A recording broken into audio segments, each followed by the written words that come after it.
Hola, ¿qué tal?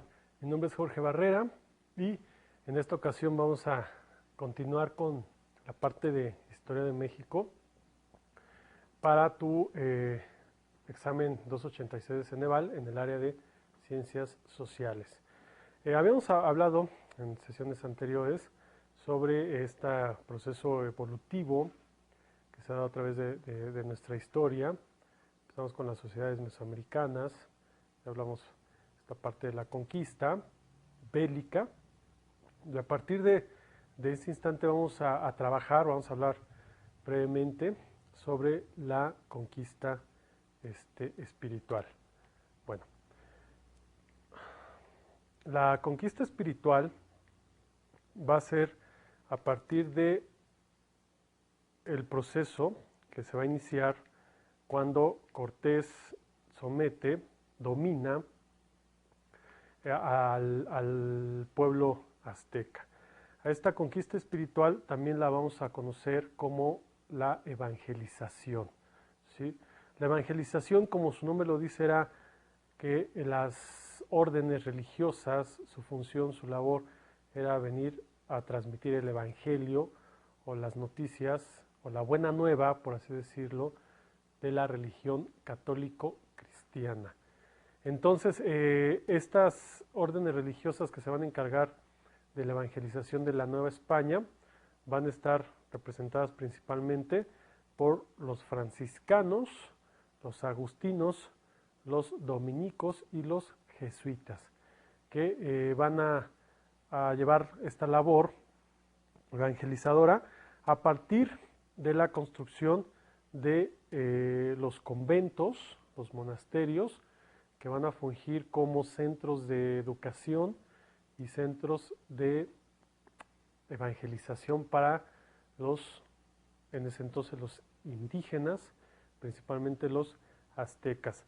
A partir de aquí, vamos a ver que la iglesia va a tener un poderío institucional, un poderío político, un poderío ideológico fundamental para todo este proceso evangelizador. Ahora, en esta evangelización es bien claro tomar en cuenta que esta conquista espiritual va a ser más que nada una conquista ideológica, una conquista de creencia, de fe. Desde un principio los evangelizadores tuvieron un conflicto, el enfrentar la cuestión monoteísta que ellos representaban con la religión católica versus la religión politeísta que tenían los indígenas de Mesoamérica. El tratar de ir cambiando todos estos procesos de fe, de creencia, pues iba a ser demasiado complejo. Desde el instante que los evangelizadores se enfrentan a los indígenas con esta nueva religión, con esta nueva dogma de fe, bueno, pues los indígenas van a oponerse, van a tener una total resistencia a este nuevo proceso de evangelización. Entonces lo que hicieron los evangelizadores o estas órdenes religiosas, pues es ya no enfocarse tanto a los adultos. ¿Por qué? Porque los adultos ya tenían una fe muy cimentada, una creencia muy cimentada en su religión politeísta, y entonces se fueron sobre las nuevas generaciones, es decir, sobre los niños. Incluso nos dicen los evangelizadores en sus escritos que llegaban a las ciudades, a las poblaciones indígenas y se llevaban a todos los niños, los enclaustraban literalmente en un convento y iniciaban este proceso evangelizador. Entonces, combinado con un proceso de educación donde se les enseñaba obviamente el español, se les enseñaba un arte y un oficio. ¿Para qué? Para que ahora sí estos nuevos conversos pues eran regresados a sus ciudades, a sus lugares de origen, para ahora que sirvieran ellos como evangelizadores, entre comillas, pero más que nada como delatores, ya que ellos tenían la obligación, porque así habían sido, así se les había hecho creer, de que si sus familiares o si sus, ¿cómo se podría llamar? Sus conocidos o aquella persona que ellos convivieran en un mismo lugar, eran creyentes todavía de esa religión pagana, de esa religión maléfica, pues ellos tenían la obligación de delatarlos.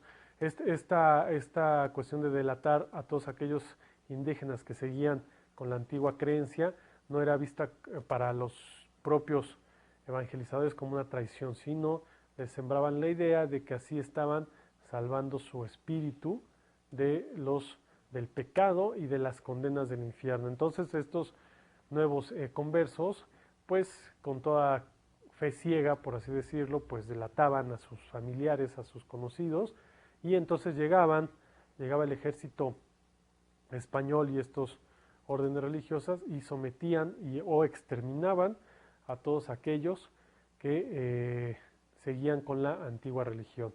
Entonces, los indígenas, pues para tratar de contener un poco esta nueva religión, pues sí empezaron a creer, pero a creer entre comillas. Empezaron a cuestionar esta nueva religión, esta religión donde, por ejemplo, los evangelizadores les hablaban de que Dios estaba en la iglesia, y pues los indígenas les decían, sí, pero mi Dios no está nada más en un templo o en un lugar, sino está en todas partes. Entonces, cuestionamientos así, bueno, eran muy recurrentes para los evangelizadores. Entonces los evangelizadores lo que empezaron a hacer, en vez de atacar directamente a la religión mesoamericana, bueno, pues trataron de fusionarla.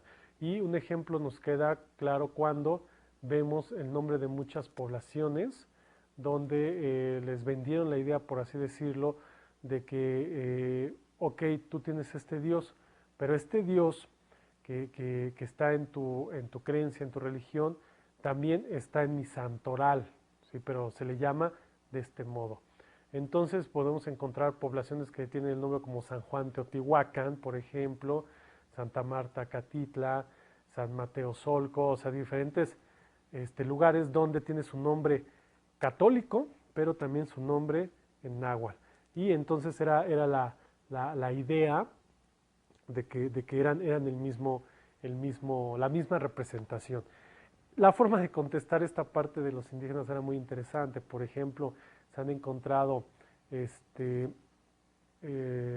no sé, representaciones religiosas de algún santo, de alguna virgen, que daten del siglo XVI, XVII, todavía hasta el siglo XVIII, donde pues los encargados de hacer ahora estas figuras pues eran los indígenas.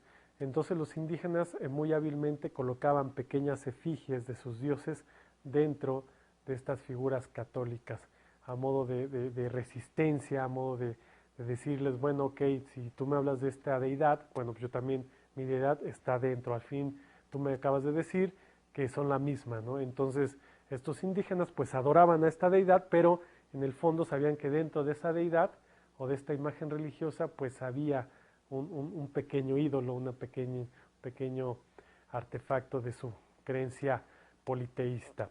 Entonces también otro modo de someter en esta conquista espiritual a la religión de los indígenas pues era construir templos o construir iglesias por encima de los templos o encima de los centros o de los adoratorios indígenas. Esto lo vemos, por ejemplo, en nuestro Zócalo, donde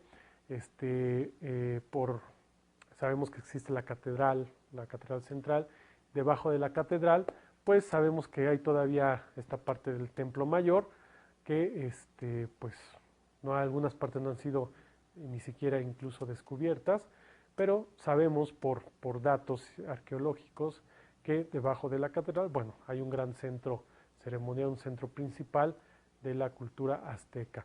Y entonces donde tú veas una iglesia que date de este periodo, siglo XVI, XVII, ten la seguridad que debajo de esta iglesia, bueno, hay un centro ceremonial mesoamericano. También fue el modo de contener o de quitar la religión mesoamericana.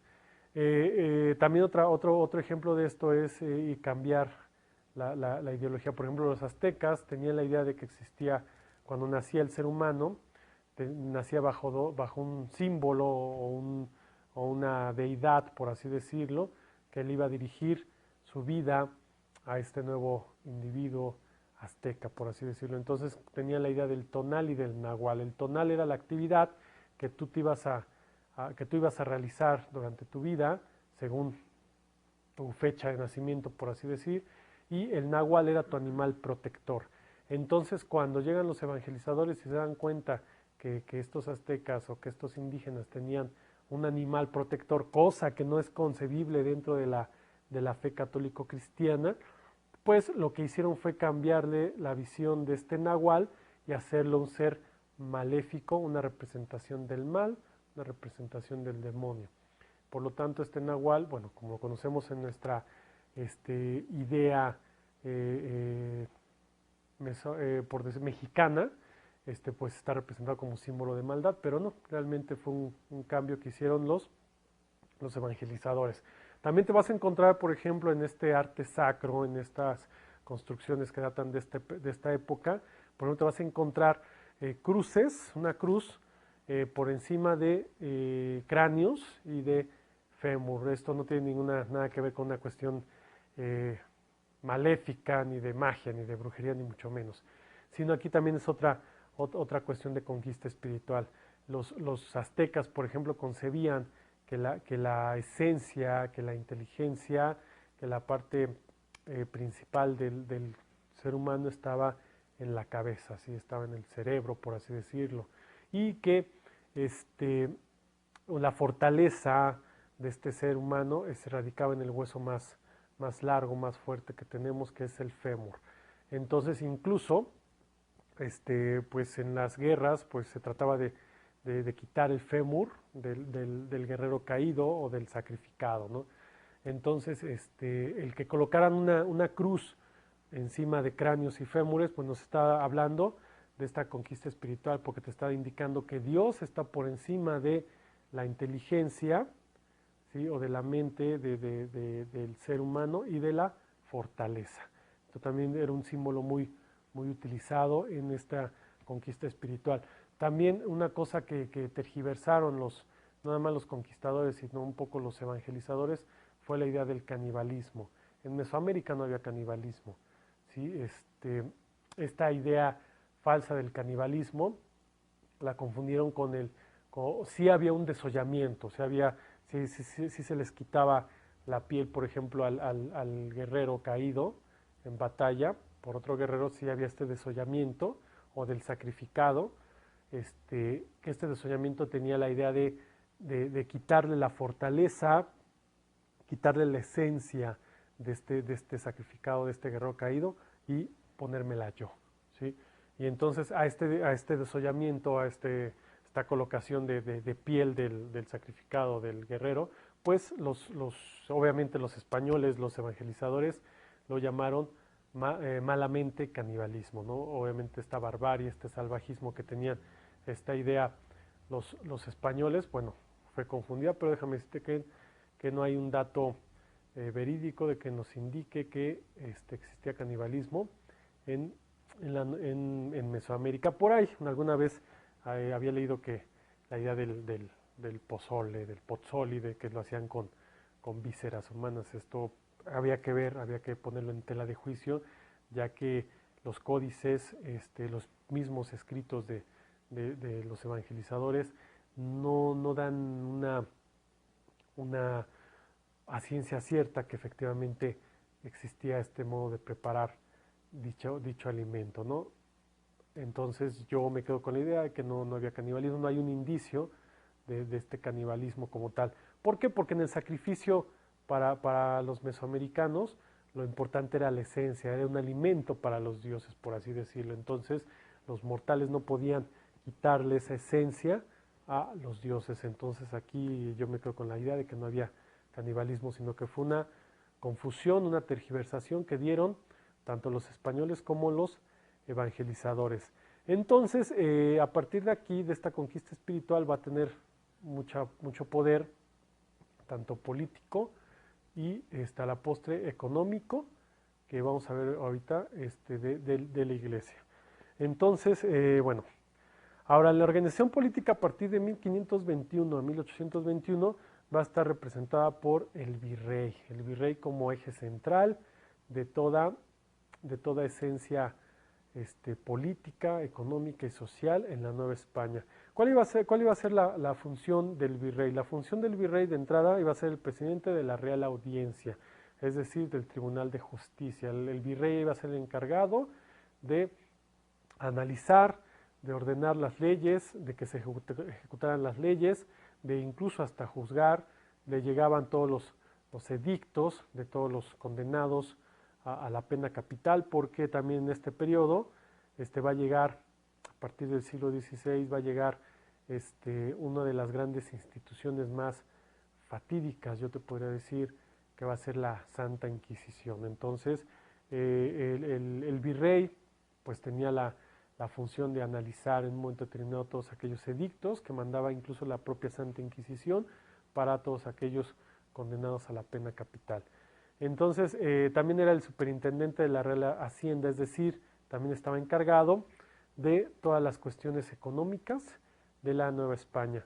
Obviamente era el capitán de los ejércitos virreinales, él ordenaba a qué población había que incluso exterminar o deshacer.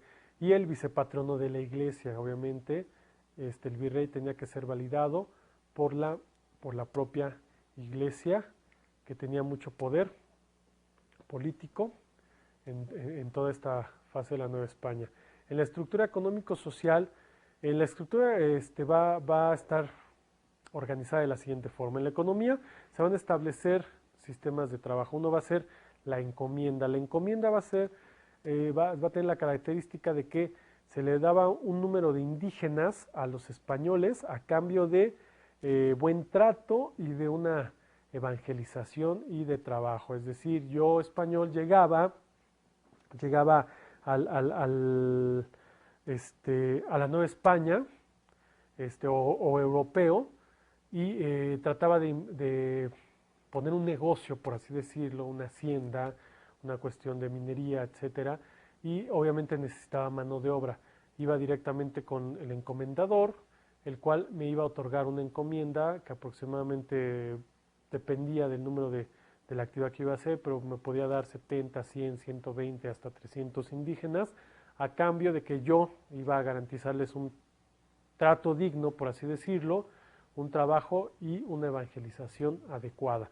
Entonces, es como yo empresario europeo, empresario español, pues comenzaba mi función con estas encomiendas.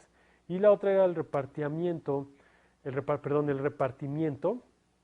el cual cada pueblo tenía la obligación de dar un grupo de indígenas para las actividades de la colonia. Es decir, generalmente eran jóvenes, eran niños, los que se daban o cedían las poblaciones indígenas para las actividades económicas de la Nueva España. Curiosamente, una de las principales actividades económicas de la Nueva España va a ser la esclavitud. El esclavismo es validado por la propia corona española como actividad económica. La iglesia, algunos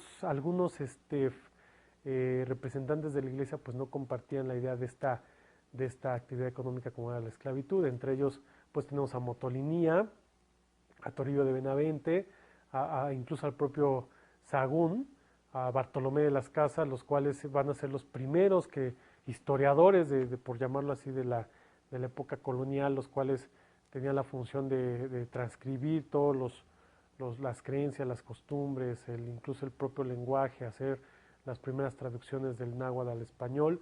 Y si ellos como que no veían de buena fe o de buena voluntad la esclavitud. Pero ¿por qué se veía como actividad económica esta esclavitud? Bueno, se veía principalmente porque concebían los españoles y en un principio la propia Iglesia Católica que estos indígenas no tenían espíritu, no tenían alma.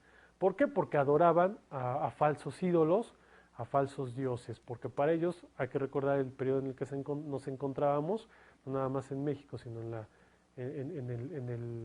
el planeta, pues en este periodo de este oscurantismo, el cual pues la respuesta para todo era Dios.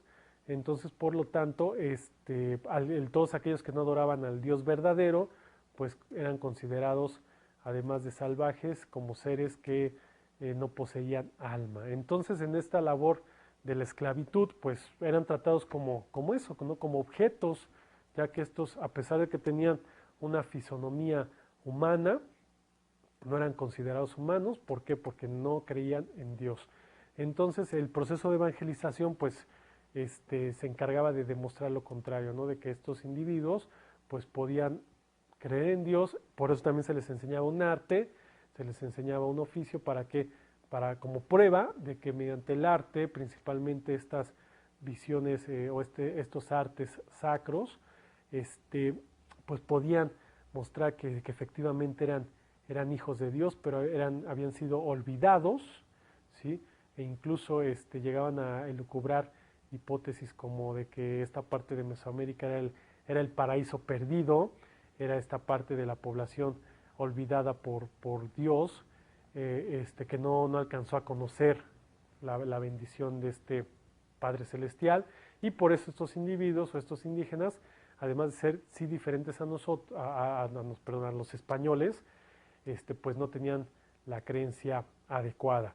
Entonces, por estas mismas causas, pues eran vistos como objetos y por lo tanto la esclavitud era permitida. O la otra actividad económica que tenían en la Nueva España, pues era la minería, ¿sí? El explotar los recursos minerales, pues eso engrandeció mucho, enriqueció mucho a la corona española, y obviamente la mano de obra pues iban a ser los indígenas, al igual que la ganadería, el inicio de la ganadería ya, la domesticación de animales, el comercio de especias, y también la cuestión de las haciendas, ¿no? Las haciendas van a ser un eje fundamental de diferentes actividades en la Nueva España. También es algo importante recordar que en la Nueva España la iglesia empieza a tener mucha riqueza económica debido a lo que se le llamó las obras pías y las capellanías. ¿En qué consistían las obras pías y las capellanías? Las obras pías eran por ejemplo, yo español rico, español acaudalado o europeo o empresario, como le quieras llamar, pagaba una obra pía, es decir, pagaba por llamarlo así, la garantía de que yo iba a llegar al cielo, que iba a llegar al paraíso, ¿sí? Entonces yo cedía una parte de mi riqueza, de dinero, por llamarlo así, a la iglesia, para que la iglesia llevara a cabo toda una serie de obras, ¿sí? En mi nombre, y además de rituales como misas y demás, en mi nombre, para que así mi alma se purificara y poder llegar a la iglesia. Entonces, obviamente, muchas de estas obras pías sí se llevaban a cabo, pero no se gastaba totalmente el dinero, y pues esto pasaba a manos de la iglesia. Otra fuente de riqueza dentro de estas obras pías o dentro de esta iglesia pues era el diezmo, es decir, el 10% de lo que ganaba la gente o ganaban los católicos cristianos, pues lo tenían que donar a la iglesia. Y otra de ellas eran las capellanías. Las capellanías eran así como especie de bancos de la iglesia. Te explico en qué consistía todo esto. Bueno, pues igual yo europeo o yo español, pues llegaba a esta nueva tierra, nuevo continente, y muchos de ellos llegaban sin dinero, sin capital. Entonces yo me acercaba a la encomienda y pedía un préstamo a la iglesia, y la iglesia me lo otorgaba, incluso propiedad o incluso una encomienda, y entonces pues yo empezaba a trabajar, a echar a andar la empresa, el negocio, como le quieras llamar, y obviamente tenía que darle un interés a la iglesia, y además lo que le debía en un tiempo determinado. Y obviamente ya a la postre, ya cuando se viene esta institución fatídica que es la Santa Inquisición, pues solamente había que acusar a alguien de herejía o de blasfemia o de paganismo o de que adoraba a los falsos ídolos, y muchas veces estos que eran acusados de manera injusta, pues eran ricos, eran acaudalados, y los bienes de estos acusados que terminaban en la hoguera o terminaban en la pena capital, pues pasaban a manos de la iglesia. Entonces, debido a todo esto, pues la iglesia empezó a tener mucho poder económico y también mucho poder político. Ahora, en la sociedad, surge lo que son las castas. ¿Sí? Las castas van a ser un mecanismo, más que nada más que una clasificación de combinaciones entre los españoles y los indígenas, y no nada más españoles, sino asiáticos, de Medio Oriente, europeos, es decir, todos aquellos que venían a, a estas nuevas tierras, pues obviamente en un momento determinado se mezclaban con los propios indígenas para poder acrecentar sus dominios o simplemente tener descendencia. Entonces pues surgieron el sistema de castas. Incluso el propio Cortés va a tener descendencia con algunas hijas de los principales aztecas para poder heredar terrenos, ¿no? Porque hay que recordar que la cuestión de los indígenas pues era por linaje, era por descendencia. Entonces teníamos, por ejemplo, aquellos españoles que se mezclaban con indígenas y surgían, por ejemplo, los mestizos, los criollos, e incluso algunos de ellos que, por ejemplo, que eran españoles naturales, pero tenían su descendencia aquí, es decir, yo español llegaba con mi esposa española o europea natural y teníamos descendencia aquí, bueno, ya no eran considerados españoles puros, sino ya eran criollos, y si estos hijos se mezclaban con indígenas, pues ya, por ejemplo, podían ser mestizos, castizos, mulatos, cambujos, moriscos, dependiendo de las diferentes combinaciones que se iban dando en toda esta población ya de la Nueva España, pues se iba integrando el sistema de castas. Y te repito, el sistema de castas más que nada era una forma de control social. ¿Por qué de control social?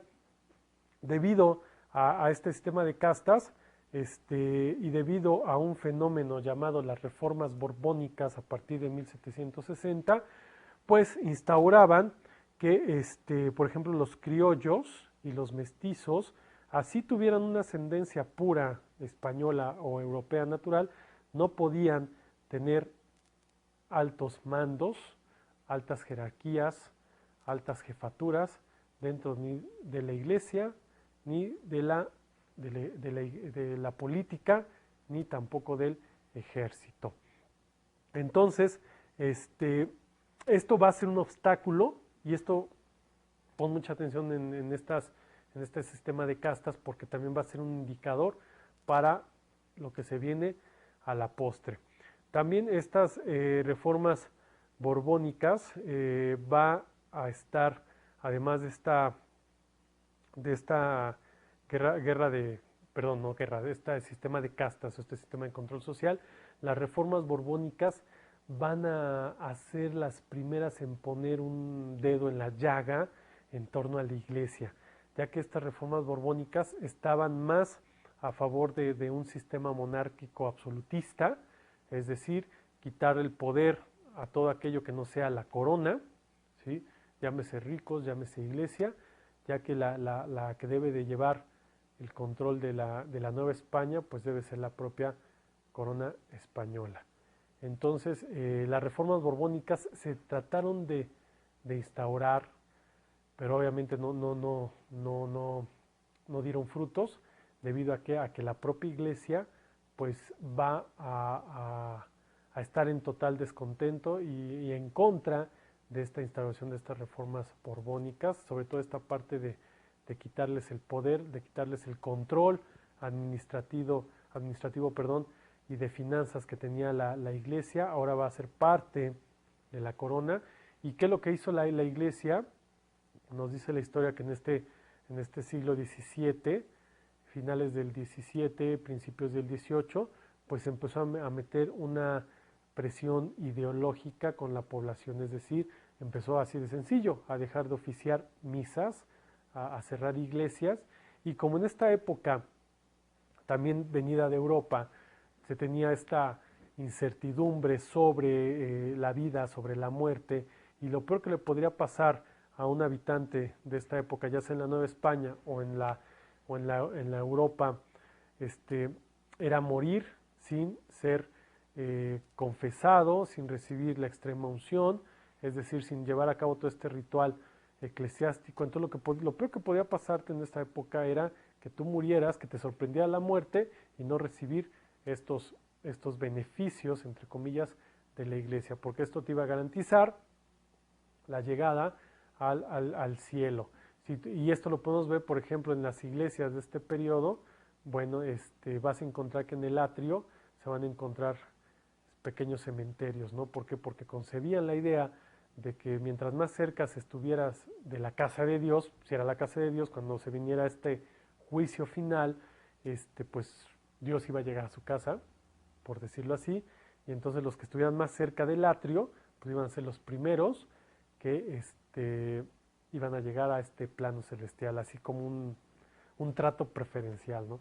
Entonces los ricos pues compraban sus lugares cerca de las iglesias, perdón, de los atrios dentro de las iglesias, y para poder tener un lugar preferencial cuando se viniera este juicio final. Y este juicio final pues estaba más, o tenía la idea que estaba más cerca, pues, debido por ejemplo a las pestes, a las epidemias que estuvieron presentes en la Nueva España.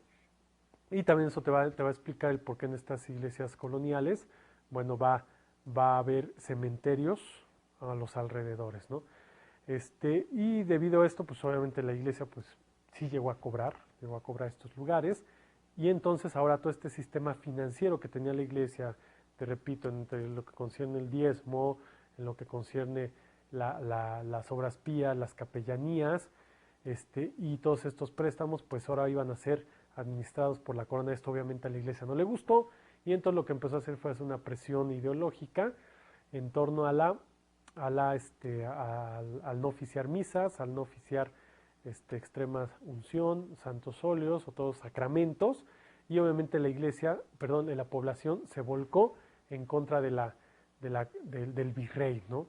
El virrey, para contener estas manifestaciones o estos primeros indicios de rebeldía, pues le regresa el poder a la iglesia, y por esto estas reformas borbónicas no van a llevarse plenamente a cabo. Ok. En torno a las ciencias y las artes, bueno, vamos a ver que la Academia de San Carlos y el Colegio de Minería van a ser dos de las principales instituciones de la Nueva España, que van a enfocarse a estas ciencias, a estas artes. Para 1553 se va a inaugurar la Real y Universidad de México, ¿no? O de la Nueva España. Va a haber dos representantes máximos de estas ciencias y de estas artes, que van a estar como punta de lanza en este periodo. Uno de ellos va a ser Carlos de Sigüenza y Góngora, y otra de ellas va a ser nuestra máxima representante en torno a las letras, que va a ser Juana de Asbague, o mejor conocida como Sor Juana Inés de la Cruz, los cuales van a estar van a ser íconos en torno al arte, a la ciencia, en este periodo de la Nueva España. Desgraciadamente, por la época ideológica en la que estábamos sumergidos, o en la que estaba sumergida la Nueva España, pues no tuvo mucho seguimiento, mucha repercusión, sino simplemente eso fue a la postre. Esto se debió a que se empezaba a cuajar el movimiento de independencia de la Nueva España. Para poder entrar, yo te puedo decir que para poder hablar del movimiento de independencia, yo te lo podría clasificar en tres fases. Uno, lo que fue previo a la independencia, es decir, las causas que generan la independencia de México. Otro va a ser la guerra de independencia como tal, y el último, lo que es la post-independencia, es decir, cómo se queda construido el sistema ya de este México, entre comillas, independiente, que va a dar pie a siguientes fases históricas de nuestro país. De entrada, vamos a empezar a hablar de los antecedentes, de lo previo a la independencia de México. Vamos a ver que van a existir causas externas. De entrada, las ideas de la Ilustración. Si has seguido esta serie de pláticas o de sesiones, recordarás que en filosofía hablábamos de la filosofía moderna, que va a dar con la cuestión de la Ilustración, mientras en la Nueva España se gestaban todos estos cambios políticos ideológicos. En Europa, principalmente en Francia, en Italia, en la propia Inglaterra, pues van a empezar estas nuevas facetas ideológicas que van a tener como punta de lanza la Ilustración.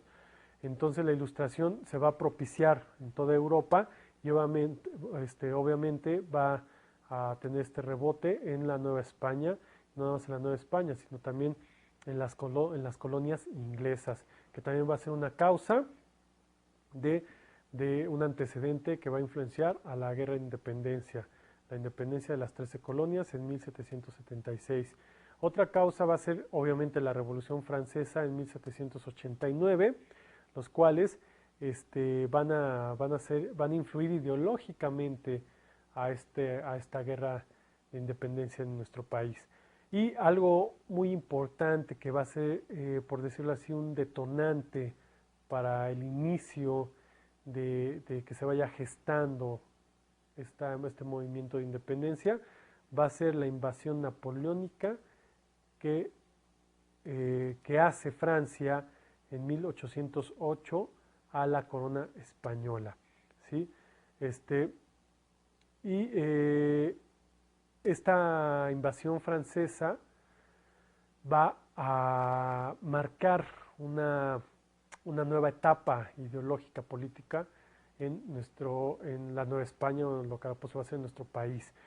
¿Por qué? Porque cuando llega Francia realmente no tuvo que hacer mucho, sino simplemente llevar el ejército napoleónico y entrar en negociación con la corona española, donde se le dijo, bueno, tú dices si entramos en un conflicto bélico o empezamos a negociar.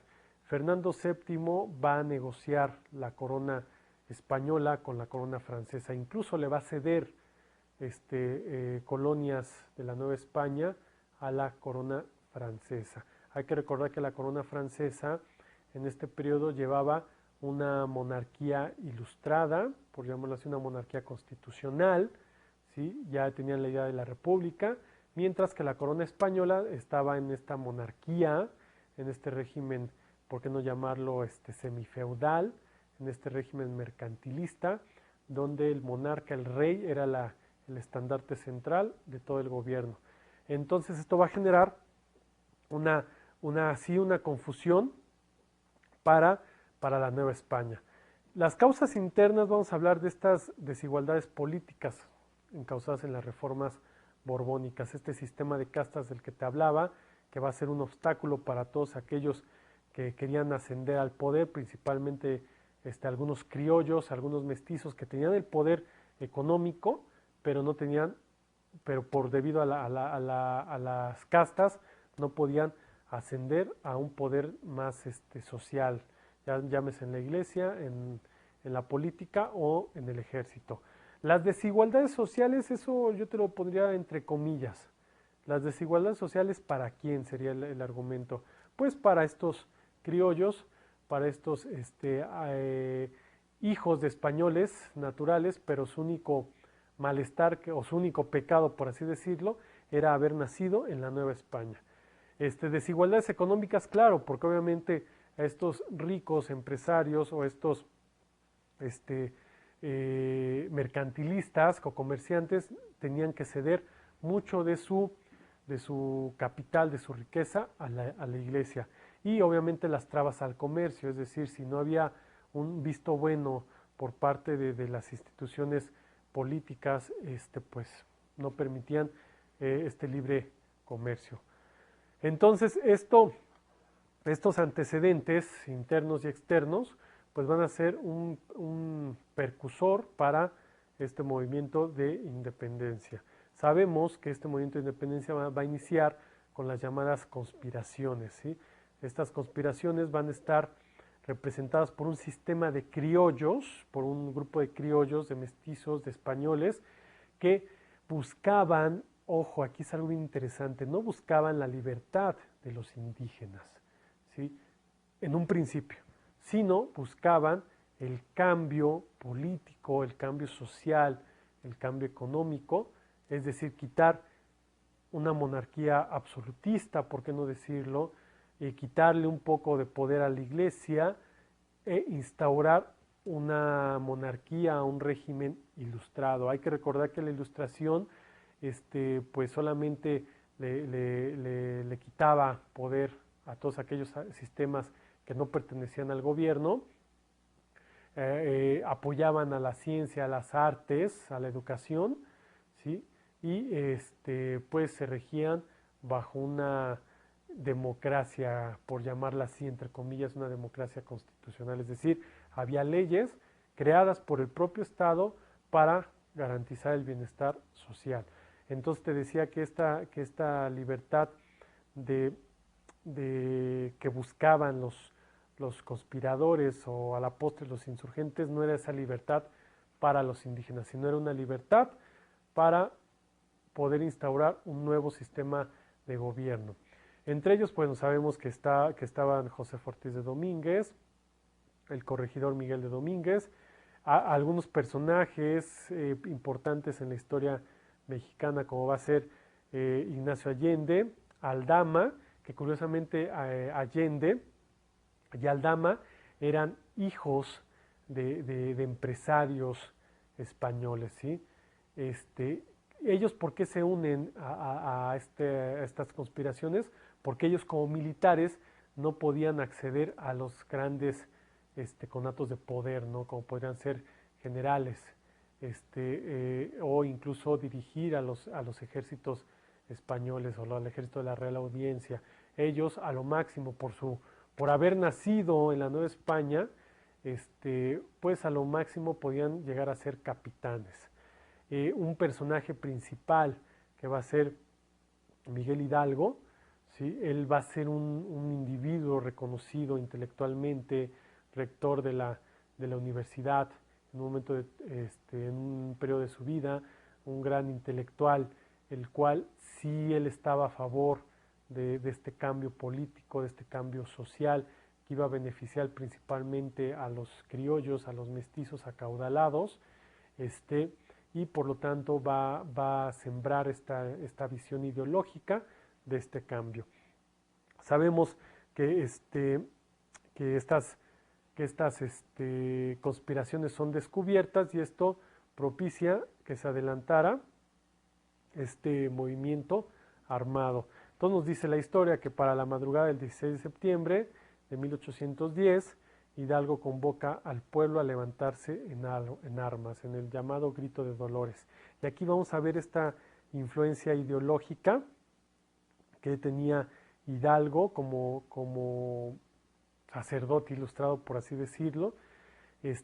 Obviamente no podía llegar con cada pueblo indígena o con cada habitante y explicarles que necesitaban ese apoyo, ¿sí? Ese apoyo para poder cambiar un sistema político. De hecho, en un principio, estos insurgentes, por llamarlo así, no querían deslindarse de la corona española, ¿sí? Esto es muy importante. Lo que querían era hacer un cambio en el sistema político. Y obviamente no iba a ser entendible para la población, ya que los pequeños ejércitos que tenía Allende y Aldama, pues no iban a ser suficientes para contener al ejército de la Real Audiencia o al ejército español. Entonces, por lo tanto, convoca a la población a levantarse en armas. Y un estandarte que va a ser utilizado para estos fines va a ser el estandarte de la Virgen de Guadalupe. La Virgen de Guadalupe como símbolo de unificación entre el pueblo indígena y la religión católica. No vamos a cuestionar de que si existió o no existió, sino simplemente vamos a hablar del simbolismo que tenía esta imagen. Hidalgo lo sabía, entonces por eso lo utiliza como estandarte, y además el impacto simbólico, estamos hablando de un pueblo ya cristianizado, un pueblo que había vivido aproximadamente 300 años de esclavitud, un pueblo cansado, un pueblo de descontento, pues al tener una imagen simbólica representada por Hidalgo como sacerdote y con un estandarte que era la Virgen de Guadalupe, pues los indígenas vieron que estaban siendo validados en sus ideas, en su sentir. Entonces no hubo que hacer mucho, sino simplemente decir, vamos a levantarnos en armas en contra de los españoles, y así fue, se levantan en armas. En un momento determinado, no va a tener orden, no va a tener orden esta primera fase de levantamiento insurgente. Incluso nos deja ver la historia que pues Hidalgo no podía contener a todos estos indígenas enardecidos, pues no les podía meter orden, incluso pues ni siquiera disciplina. De hecho, esto va a segregar un poco va a segmentar, perdón, la relación entre Aldama, Allende e Hidalgo, porque pues mientras que Aldama y Allende trataban de meter orden a este ejército, pues ni siquiera ejército, sino esta chusma, como le llamaban los españoles en esa época, que más que buscar una libertad, pues llevaban una serie de saqueos y matanzas de españoles. O sea, ya no veían quién se las debía, sino con quién se las podían cobrar. Esto va a generar un conflicto, pues sí, ideológico entre los líderes de esta insurgencia, porque Hidalgo, en un principio, al ver cómo luchaban estos indígenas con sus propias manos, con palos, con piedras, bueno, se da cuenta que no iba a poder cambiar lo que ya se había iniciado. Entonces Hidalgo, como puedes ver en tu diapositiva, pues va a tener esta ruta, ¿no? Va a llevar a cabo esta ruta, va a empezar a conquistar lugares, a someter. Muchas veces ni siquiera no tenía que hacer nada, sino simplemente llegaba, se entrevistaba con los encargados de la población, de la representantes de la Real Audiencia, y les decía, bueno, tú dices, o entregas la ciudad o soltamos a este contingente de personas que no va a negociar, sino va a llegar a matar. Entonces, va su avance, y va a pasar algo muy importante. Hidalgo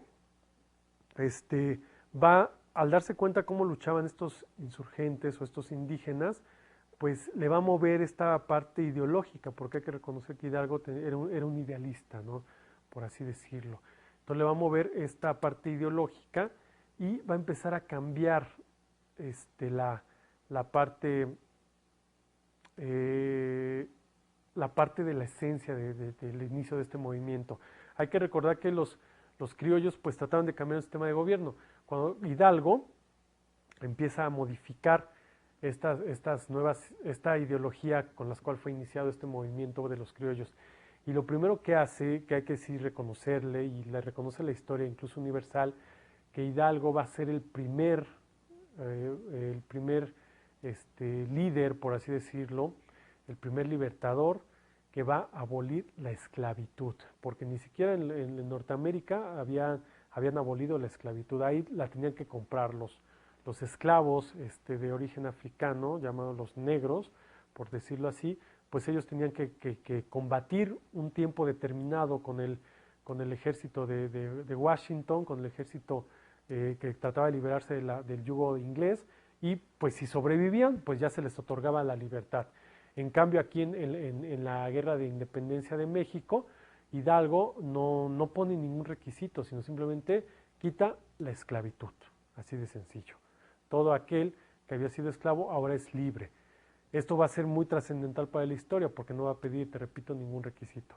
Otra cosa que hace Hidalgo, que no le gusta mucho por ejemplo, a Allende ni a Aldama, es que le regresa todos los territorios o los terrenos o las propiedades que le pertenecían a los indígenas por linaje o por simple hecho de habitar en esos terrenos. Obviamente esto no le gusta a cierta fracción de los insurgentes porque ellos tenían tierras, entonces así como que dice, bueno, pues cómo les está regresando algo que pues nos pertenece a otro. Esto genera una fractura interna en el ejército o en el naciente ejército insurgente, que propicia una separación breve entre Hidalgo con Allende y Aldama, y esto también va a generar una fractura, es decir, no llevar de una forma concisa este movimiento. Otra cosa que hace Hidalgo es quita el sistema de castas. Esto ya lo sabemos, ¿por qué? Porque al quitar el sistema de castas, pues le permite a todos estos criollos, a todos estos que no tenían acceso, o mestizos que no tenían acceso al poder, bueno, que ahora ya lo tengan. Entonces, para 1811 va a ser un suceso importante donde se va a librar la batalla de Puente de Calderón, donde los insurgentes son derrotados por el ejército realista, encabezado por Calleja, e Hidalgo es capturado y además fusilado en Chihuahua en julio de este año. Con esto se va a acabar la primera fase de del inicio de la independencia, ¿sí? Va a ser muy breve, porque le va a dar pie a lo que es el desarrollo de la independencia, el cual va a estar representado por uno de los más grandes, ahora sí te puedo decir, más grandes insurgentes ya con una visión ya más objetiva del movimiento. De hecho, incluso empieza a organizar y a reformar una parte primordial del movimiento armado, que va a ser la cuestión ideológica y la cuestión de leyes, de normas, y este personaje pues va a encabezar la segunda parte de la independencia. Este personaje pues conocido por todos como José María Morelos y Pavón, el cual o el llamado siervo de la nación. Más adelante te voy a explicar por qué le recibe este mote de siervo de la nación, el cual va a estructurar, mejor dicho, a estructurar todo un sistema ya político, además de un sistema de guerra que va a estar presente en esta segunda fase del movimiento de independencia. Pero bien, recuerda que te voy a dejar una actividad de aprendizaje para que refuerces lo anteriormente platicado, y vamos a continuar a partir de esta segunda fase del movimiento de independencia con Morelos. Por mi parte es todo, gracias y nos vemos en la siguiente sesión.